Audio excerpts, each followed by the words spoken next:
Good morning and welcome to the Vol report for February 9th, 2018. As a reminder, all of this is for educational and informational purposes only. None of this should be considered trade advice. Options have risk. So this morning, I am Keith Harwood filling in for Mark and Andrew here. But guys, check out the site. They're working on a new launch here of the updated site in the members area. It's going really well there. I just do the breakout bulletin with these guys and it goes really well. My site's tradeacademy.co. Let's just go straight into what we're going to be looking at today in chat. First off, obviously the VIX is a big one. There's been a lot of increased volatility over the last week. It's really spiked here in VIX. It's soft today with the market a little bit firm. It's not exploding higher.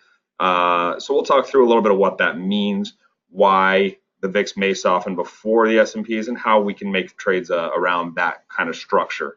Of course, the VIX ETFs, such as VXX, great opportunity for that kind of trade, and you can see that that's just having a much tighter range today after an explosive up move yesterday. So we'll look at some trade ideas there as well. Of course, we'll look at the major equity indices. SPY is just made a new low yesterday off of that level that it bounced on Tuesday. So that's a negative sign, but today we're getting a little bit of a smaller range. Heading into this weekend, maybe that's what the market needs just to take a breath. So we'll talk about some ways to trade the way the market is moving right now with where VIX is and everything else. I think incredibly important as well is TLT. So bond yields rising was the blame for some of the initial sell-off. So the increase in yields meant that people started to sell out some stocks, find better opportunity in being long bonds. That created this wave of selling. Not sure that's 100% it, but it was probably one catalyst for some of the move. Now bonds seem to be maybe stabilizing here around 118 in TLT. If yields rise, we could see down to 116. If yields start to pull back off and maybe risk parity starts putting money into both equities and bonds, we could see a nice bounce here. Again, we'll look at ways to trade that, especially with vol as high as it is here. It's not as crazy as we saw in the VIX, where S&P vol would be normally in the tens, the teens, and is now in the 20s. But it's still an elevated vol level.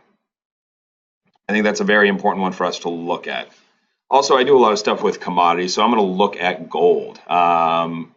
It has had a small vol bid relative to the rest of the stuff on the macro products, but you can see that it has had a nice pullback from a high of around 130 down to 124 here. What is going on here? We'll talk a little bit more about ways to trade this. It may be getting close to a bottom if bonds do start to bounce back, if the dollar starts to weaken. If any of these sort of start to happen, that could be a good buying opportunity for gold. And if the market continues to fall out of bed, perhaps people start looking for some risk off and go into GLD, which has fallen precipitously even with the market fall, not behaving the way a lot of people would have expected. Speaking of things not behaving the way people would have expected, we can even go to XLF. So financials are traditionally expected to rally when yields are rising, and yet this looks just like the S&P chart. It's not behaving the way it would normally correlate to bond yields. Maybe the repositioning of the market gets led by financials and small caps as a result.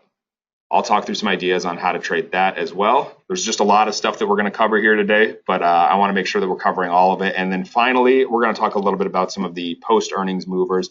NVIDIA, looked really strong after the close yesterday. It's pulled back a little bit from the highs. I think it was trading close to 240 earlier on. Still looks very good. Strong earnings continue to look good for the market overall. Twitter, another name that had earnings yesterday and has been strong, pulled back with the market pullback. There's definitely going to be some opportunities there. And finally, SIBO, which has been a dog ever since this whole VIX thing started to blow up, had earnings this morning, getting hit again. At some point, everybody's going to be out of the SIBO positioning, but we're going to look at some ways to trade some nuanced defined risk in order to try to catch a falling knife in the SIBO, which I normally don't like to do, but maybe there's an opportunity there. All right, folks, we'll see some of you in chat, and I hope you all have a great day.